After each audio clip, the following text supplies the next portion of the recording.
He was the first to notice the pattern. Every Tuesday, same time, expensive cars pulling up to a $2 taco truck, men in $1,000 suits dropping $300 in cash for a simple lunch order. For 25 years at IRS Criminal Investigation, Carlos Martinez had seen this exact behavior before. What his customers didn't know was that behind that friendly smile serving tacos was a man who had taken down some of the biggest money laundering operations in American history. Welcome to Echo Stories. Before we begin this powerful story, tell us in the comments which city you're watching from, and if you believe stories like this need to be heard, hit that subscribe button to support our channel. Downtown Phoenix, Arizona. The corner of 7th Street and Roosevelt had been home to Carlos's Authentic Tacos for 20 years. The bright red food truck with hand-painted murals was as much a part of the neighborhood as the old brick buildings and palm trees. Carlos Martinez, 68, had been serving the same spot since 2003. Every morning at 6 a.m., he'd unlock his truck, fire up the grill, and prepare for another day of serving authentic Mexican food to office workers, students, and locals. To everyone who knew him, Carlos was exactly what he appeared to be: a hard-working Mexican-American entrepreneur who had built an honest business from scratch. Friendly, reliable, always had a smile and a buenos dias for regular customers. But Carlos had a secret. Before becoming the neighborhood's beloved taco guy, he had spent 25 years as a senior criminal investigator for the IRS, specializing in financial crimes, money laundering, and tax evasion. He had a gift for spotting patterns that others missed. He never talked about his past. When customers asked, he'd simply say, "I worked for the government before this." That was enough to satisfy most people's curiosity. It started about 6 months ago. Every Tuesday around 11:30 a.m., Carlos noticed the same routine. A black BMW sedan would pull up, always immaculate, always expensive. The driver would get out, well-dressed businessman, usually in his 40s or 50s. At first, Carlos thought nothing of it. Phoenix had plenty of successful businessmen who enjoyed good street food. But then he started paying attention to the details. The man would order the same thing. 3 tacos, whatever you recommend. Simple order, maybe $8 to $10 worth of food. But when it came time to pay, he'd pull out a thick roll of cash and hand Carlos a $100 bill. "Keep the change," he'd say, every time. Carlos would thank him, but his investigator's mind was already working. Akilingsas, Shazalikos typus Shokatlan volt. Once, maybe twice, could be explained as generosity. But every single week, then the pattern expanded. Different cars, Mercedes, Lexus, Range Rovers, but always the same routine. Well-dressed men, small food orders, large cash payments, always on Tuesdays, always around the same time. Carlos started keeping mental notes, license plates, faces, patterns of behavior, old habits from his IRS days. Carlos's training kicked in. He began observing more carefully, documenting patterns without being obvious about it. The men never seemed particularly interested in the food. They'd eat a bite or two, then throw the rest away. They weren't coming for tacos, they were coming for something else. Carlos noticed they never came alone. While one man was at the truck, another would remain in the car, engine running. Classic lookout behavior. The cash amounts were escalating too. What started as $100 tips had grown to $200, then $300. The math didn't work for legitimate business. Carlos knew he was witnessing structured cash transactions, a classic money laundering technique where large amounts of illegal money are broken down into smaller, less suspicious amounts. But who was behind it? And why were they using his truck? Carlos started expanding his observation beyond just the Tuesday visits. He began noticing other patterns around the neighborhood. The dry cleaner across the street, always busy, but customers leaving with unusually small amounts of clothing.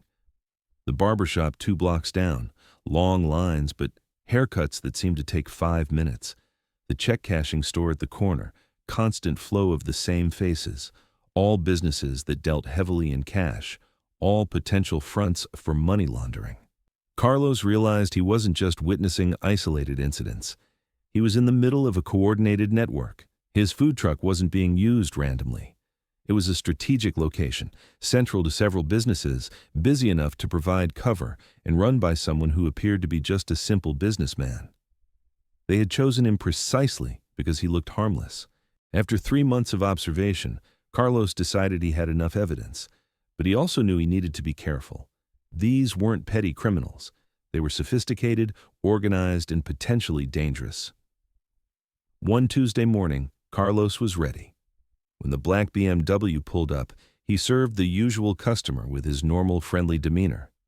But this time, as the man handed him the $300 cash, Carlos looked him directly in the eye.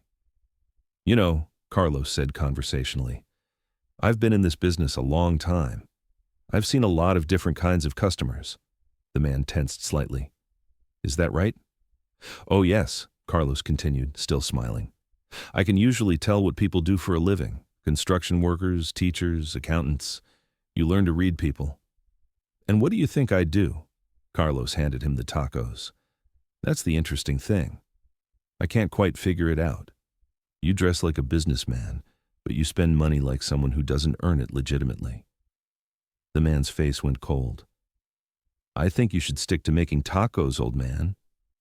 "Maybe," Carlos said, "but I used to work for the IRS Criminal Investigation Division, and what I'm seeing here looks very familiar." The man froze. Carlos continued, his voice still friendly but now carrying authority. 25 years I tracked financial crimes, money laundering, tax evasion, organized crime. I know what structured transactions look like. I know how cash businesses are used to clean dirty money." "You're mistaken," the man said, but Carlos could see the sweat on his forehead. "Am I? Because I've been documenting every transaction, every license plate, every pattern, and I've got about 6 months of evidence that would make a federal prosecutor very happy." The man's hand moved toward his jacket. Carlos didn't flinch. "I wouldn't do that if I were you. See, the thing about being a federal investigator is that you make friends in law enforcement, and those friends don't retire when you do." Carlos pulled out his phone, showing a text message ready to send. "One button, and the FBI's Financial Crimes Task Force gets every photo, every license plate, every transaction amount I've recorded." The man stared at him. "What do you want?" "I want you to walk away, find another neighborhood, and I want you to pass along a message to whoever's running this operation. Carlos Martinez is watching." The man left without another word. Carlos waited, wondering if he'd made a terrible mistake or the right choice. Within a week, the pattern changed. Different cars, different faces, but the same routine. They hadn't stopped. They'd just adapted. Carlos realized he was dealing with something bigger than he'd initially thought. This wasn't just neighborhood crime. It was a professional operation with multiple layers. He made a decision that would change everything. Carlos called his old supervisor at IRS Criminal Investigation. "Maria, it's Carlos Martinez. I need to talk to someone about what I'm seeing down here." 2 days later, FBI Special Agent Sarah Chen arrived at Carlos's truck, ordering tacos like any other customer. But her conversation was different. "Mr. Martinez, we've been investigating financial irregularities in this area for months, but we haven't been able to identify the central distribution point." Carlos handed her the tacos. "That's because you've been looking at the wrong level. It's not about any single business, it's about the ecosystem." "What do you mean?" "Come back Tuesday at 11:30. I'll show you exactly how it works." The following Tuesday, Agent Chen watched from a surveillance van as Carlos's predictions proved accurate. The cars arrived on schedule, the cash transactions proceeded exactly as described, and the network's sophistication became clear. "How did you spot this when we missed it?" Agent Chen asked afterward. Carlos smiled. "Because I'm not looking for crime. I'm looking for customers, and these guys were terrible customers, but perfect criminals." The FBI operation took 3 weeks to plan. Carlos continued his normal routine, but now he was wearing a wire and had federal agents positioned throughout the neighborhood. The bust happened on a Tuesday, naturally. As the money laundering transactions began, federal agents moved in simultaneously on 6 different businesses. Carlos watched from his truck as 23 arrests were made in a coordinated sweep. The operation had been larger than anyone imagined. Over $2 million in cash was being laundered through the network every month, connected to drug trafficking, illegal gambling, and tax evasion. Carlos's observations had been the key to unraveling the entire organization. Word spread quickly through the neighborhood. Carlos, the friendly taco guy, had been instrumental in taking down a major criminal organization. Regular customers started seeing him differently, not just as a businessman, but as a protector of their community.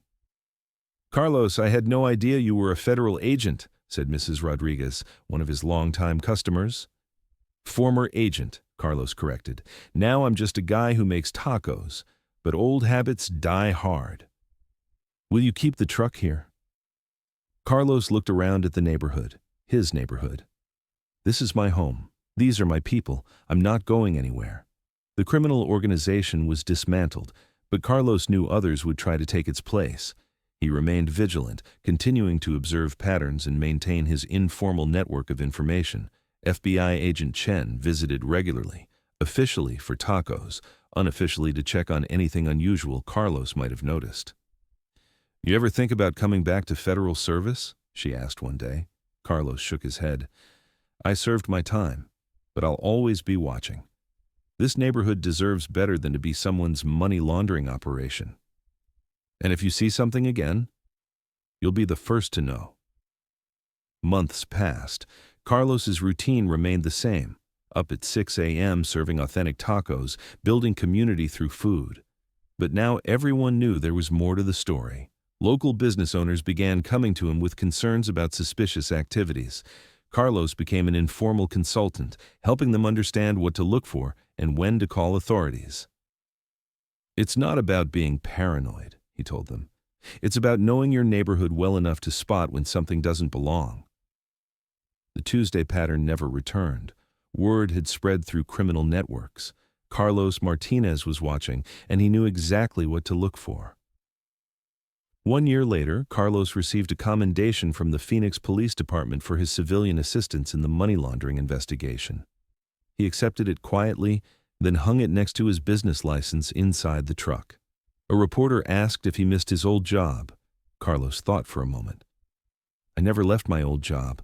I just changed locations. I'm still protecting people from financial crimes. I'm just doing it from a taco truck now." The neighborhood had returned to normal, but it was a different kind of normal. People paid more attention, looked out for each other, and understood that sometimes the most powerful protection comes from those who choose to stay alert. Carlos continued serving tacos, but he also continued serving justice. One transaction at a time, one observation at a time, one community at a time.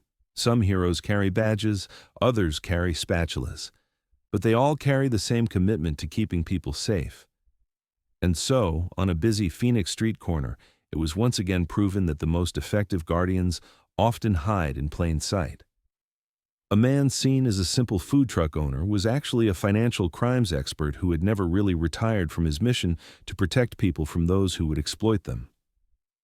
Real protectors understand that service takes many forms. Sometimes it's wearing a badge and carrying a gun. Sometimes it's serving tacos and carrying the wisdom to recognize when something isn't right. If this story meant something to you, share your thoughts in the comments. If you believe stories like this should continue to be told, support Echo Stories by subscribing. See you in the next video. And remember, that friendly business owner who's been serving your neighborhood for years might be watching out for you in ways you never imagined.